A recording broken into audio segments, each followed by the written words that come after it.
क्या FPS matter करता है? Well the answer is complicated.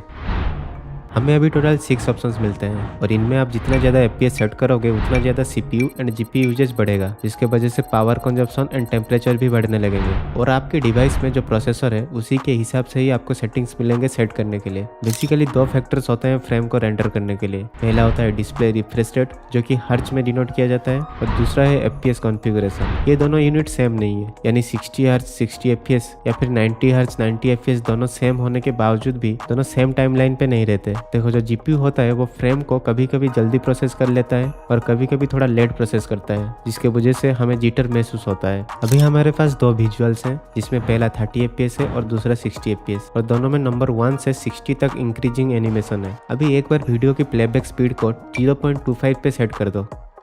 अगर आप 720p 60 से नीचे की क्वालिटी में देख रहे होंगे तो आपको दोनों में सेम नंबर दिख रहे होंगे, और अगर आप 60 fps में देख रहे होंगे तो आपको कभी कभी सेम दिखेंगे या फिर 60 fps में एक नंबर ज़्यादा दिख रहा होगा।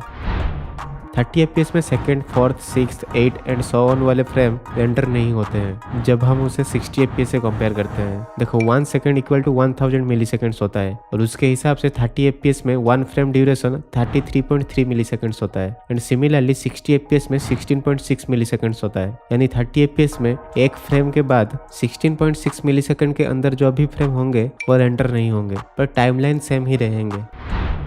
यहाँ पे 90 fps में एक फ्रेम पहले चेंज हो रहा है, उसके बाद 90 fps एंड 60 fps दोनों में एक फ्रेम चेंज हो रहा है, उसके बाद 90, 60 और 30 तीनों में फ्रेम चेंज हो रहा है, लेकिन फाइनल फ्रेम सब में सेम ही है। और 90 fps में on an average 5 millisecond fast होता है, यानी आप जितना ज़्यादा fps सेट करोगे उतना ज़्यादा फ्रेम्स रेंडर होंगे, जिसकी वजह से रेस्पॉन्स टाइम बहुत फास्ट होने के साथ साथ बहुत स्मूथ भी फील होगा।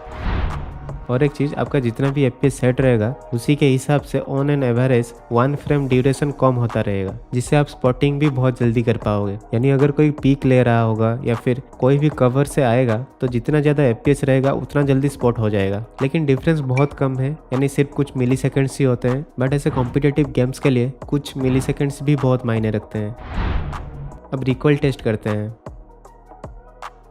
पहले लो, फिर मीडियम, फिर हाई, फिर अल्ट्रा, फिर एक्सट्रीम एंड फाइनली 90 fps। तो यहाँ पे सबसे ज़्यादा वर्टिकल रिकॉइल लो, मीडियम, हाई पे हुआ और बिल्कुल सेम ही हुआ, यानी इन सारे मोड पे रिकॉइल कंट्रोल करना थोड़ा सा मुश्किल है। फिर अल्ट्रा, एक्सट्रीम और 90 fps में बिल्कुल आइडेंटिकली कम हुआ, यानी 40, 60 एंड 90 तीनों बराबर ऑप्टिमाइज्ड है, जिसके वजह से इन सारे मोड्स पे रिकॉइल कंट्रोल करना बहुत आसान है। लेकिन उससे नीचे वाले मोड ऑप्टिमाइज्ड नहीं है, जिसे डेवलपर्स को जल्दी फिक्स कर देना चाहिए।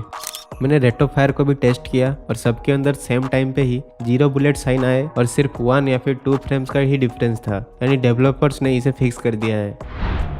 कंक्लूजन ये है कि जितना ज़्यादा एफपीएस होगा उतना लेटेंसी कम रहेगा। I mean not internet latency but your system latency, और आपका रिएक्शन टाइम भी बहुत फास्ट हो जाएगा और उतना ही इजी रहेगा एनिमी स्पॉट और रिकॉइल कंट्रोल करने में। और अगर आपको रिकॉइल कंट्रोल में दिक्कत होता है तो जीरो रिकॉइल की वीडियो देख सकते हो। मैं हूँ अभिषेक और मैं मिलता हूँ आपको अगले वाले वीडियो में।